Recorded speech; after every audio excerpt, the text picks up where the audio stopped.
Cordial saludo para mi profesor y para mis compañeros de Introducción a la Ciencia Política. A continuación expondré una síntesis explicativa sobre el análisis de los países unitario y federado. Comienzo por expresar lo que aprendí respecto de lo que es cada uno de ellos.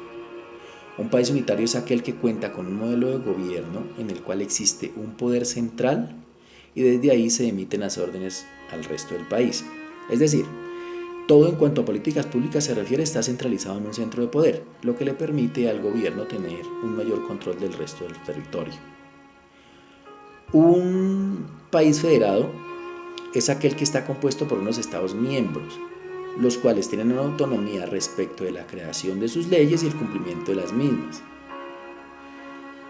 Según el jurista, politólogo y político francés Maurice de Verger, dentro de la teoría federalista hay diversas formas entre las cuales tenemos el federalismo interno local. Es el que tiende en principio a conferir el máximo de autonomía en el interior del Estado, es decir, sobre aquellas comunidades pequeñas, locales, más reducidas, como pueden ser los municipios, departamentos, regiones, provincias, entre otras. El federalismo corporativo es el federalismo que puede desarrollarse en el plano económico y corporativo mediante la organización autónoma de empresas, de profesiones, universidades, organizaciones y asociaciones. El federalismo internacional es aquel que no afecta a la organización interior de los estados, sino a las relaciones de estados entre sí. Tiende a regrupar a los estados-naciones actuales en comunidades más amplias e incluso en una sola comunidad mundial. Ahora hablemos del país unitario, para este caso Turquía. Turquía se define a sí misma como un Estado social, secular y democrático de derecho. Es decir, que el Estado aparta el concepto religioso de su forma de gobernar.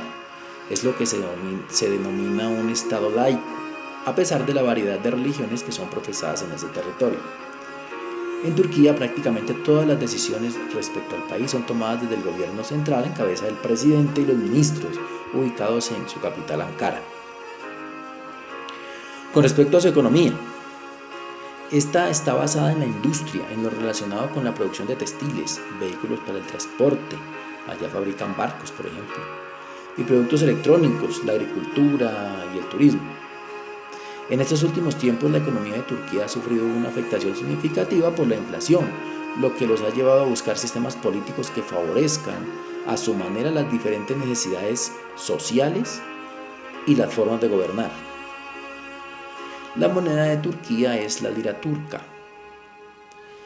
En cuanto a su sociedad, la República de Turquía, según datos del año 2021, su población es de 84.78 millones de habitantes.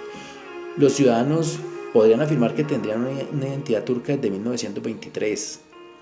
Antes habían estado bajo la influencia de otras culturas que les eran impuestas todo el tiempo, especialmente la religión, lo que los llevaba a darle un menor valor a su propia identidad como turcos. En la actualidad, su principal religión es el Islam. En cuanto a su política, como lo dije anteriormente, Turquía es un país unitario. Desde cuando se creó la figura del presidente de la República, significó un cambio constitucional muy importante para los turcos. Según datos encontrados, el primer presidente de la República de Turquía fue Mustafa Kemal Atatürk, un militar que marcó un punto crucial en el inicio de la guerra de independencia de la República de Turquía.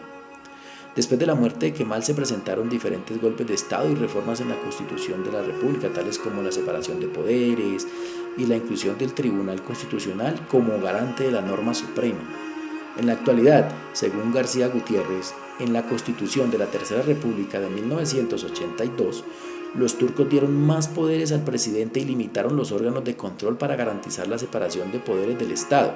El presidente fue elegido por primera vez por elección popular, dando un vuelco total a la democracia del país. Ahora hablemos del Estado federado, para este caso Brasil. La República Federativa de Brasil, como es su nombre completo, consiste en una organización de estados, un distrito federal y municipios, con el modelo de democracia representativa que garantiza derechos y deberes de sus ciudadanos, donde cada estado dicta su propia constitución y lo rige el gobernador. En cuanto a su economía, Brasil es importante productor agrícola e industrial. Es la mayor economía de América Latina y el Caribe.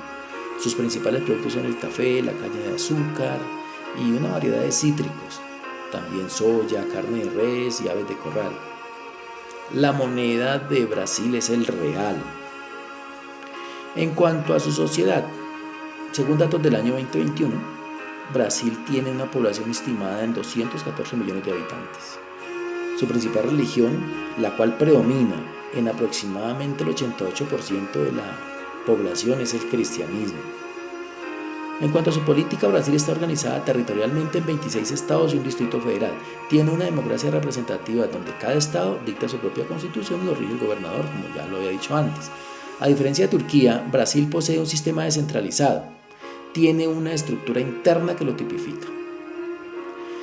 Ahora, en el desarrollo y el estudio de estas repúblicas, se ha podido encontrar que hay algunas características que las asimilan a lo largo de la historia.